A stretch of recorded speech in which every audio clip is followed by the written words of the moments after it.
Hi guys, I'm here with another read aloud. Today, since we finished the book, I'm going to read the picture book, which should give you just a shorter synopsis of everything you just read. So hopefully this sums it up for you very well.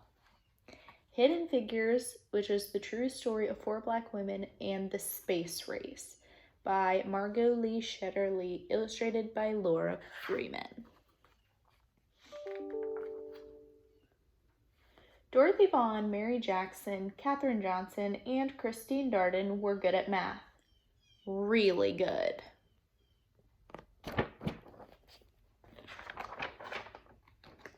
In 1943, the United States was at war, World War II.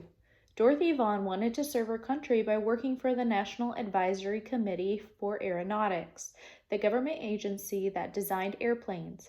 Having the best airplanes would help America win the war.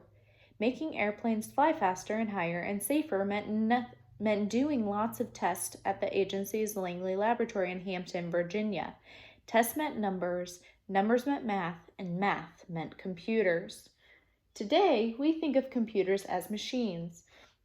But in the 1940s, computers were actual people like Dorothy, Mary, Catherine, and Christine. Their job was to do math.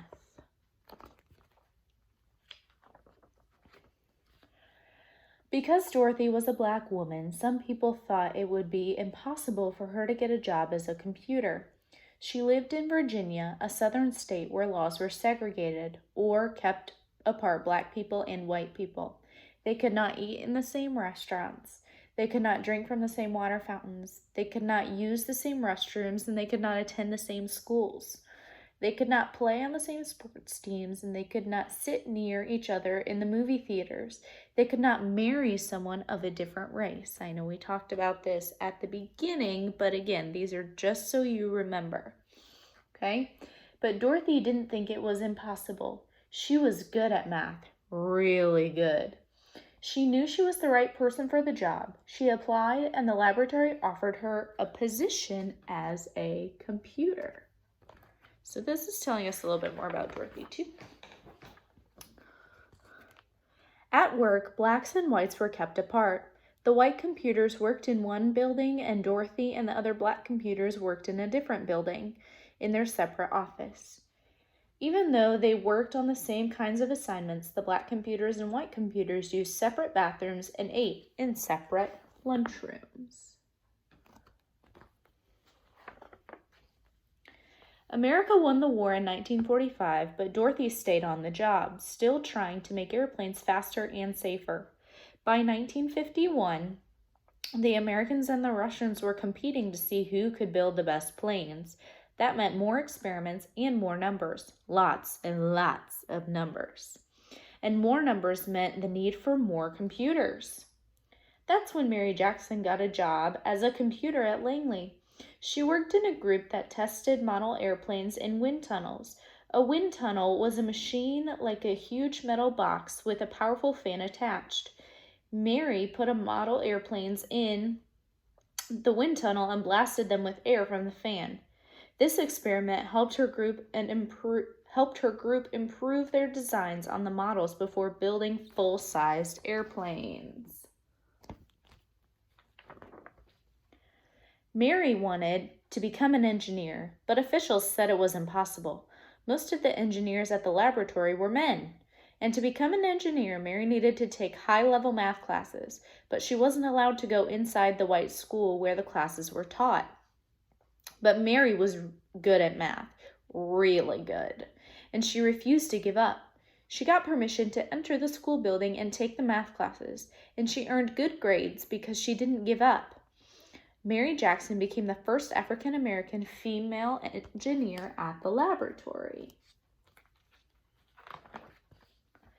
Katherine Johnson was good at math and always asked lots of questions. In 1953, she applied to the laboratory for a computer job and was placed on a team that tested actual planes while they were flying in the air. Their research was used to figure out ways to prevent future plane crashes. In one of her first projects, she learned how to analyze turbulence, or dangerous gusts of air. No one knows how many lives her work may have helped save.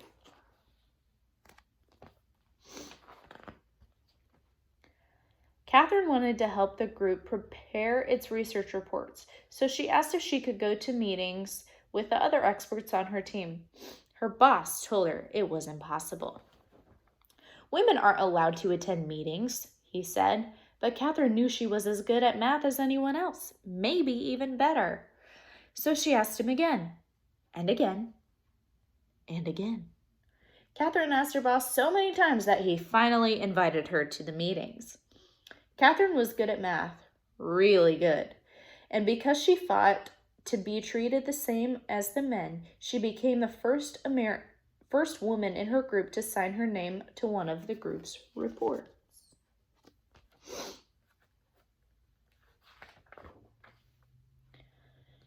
In the 1950s, the Langley Laboratory bought a machine computer that could do the math faster than the human computers.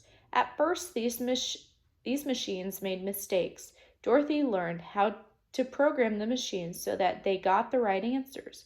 She taught the women in her group how to program the computers, too. Now you notice because this is a shorter version, they're leaving out a lot of the details that we read in the chapter book. In 1957, Russia launched the satellite known as Sputnik into orbit around the Earth. The United States started building satellites to explore space, too. For years, the laboratory had used math to design airplanes. Now, it would need math to create spaceships as well. The government decided to change the agency's name from the National Advisory Committee for Aeronautics to the National Aeronautics and Space Administration, which was NASA.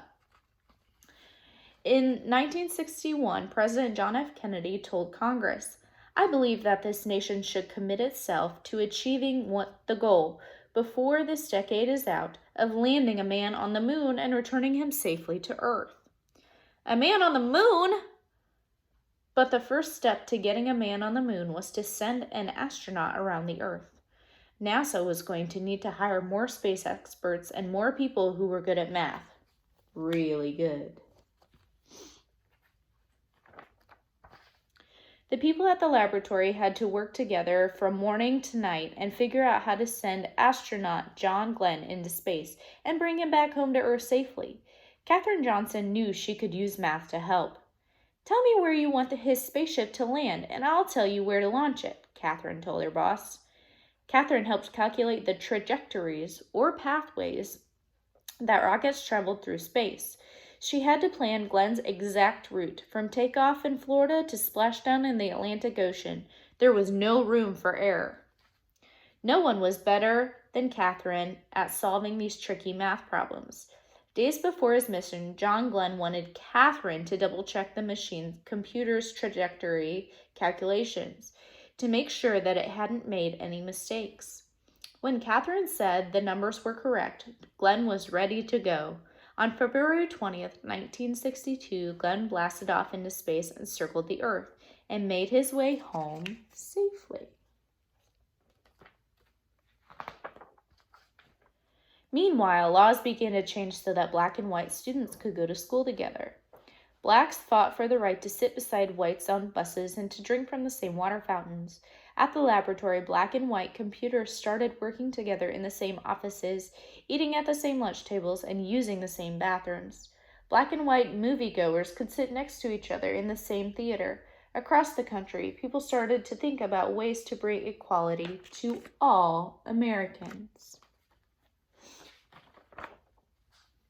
Christine Darden was good at math, and she loved electronic computers. She started working at Langley in 1967. Christine wanted to become an engineer, and thanks to Dorothy, Mary, and Catherine, she knew it was possible. Eventually, she became an engineer for supersonic airplanes, planes flying faster than the speed of sound. But her first job was to help with NASA's mission to the moon.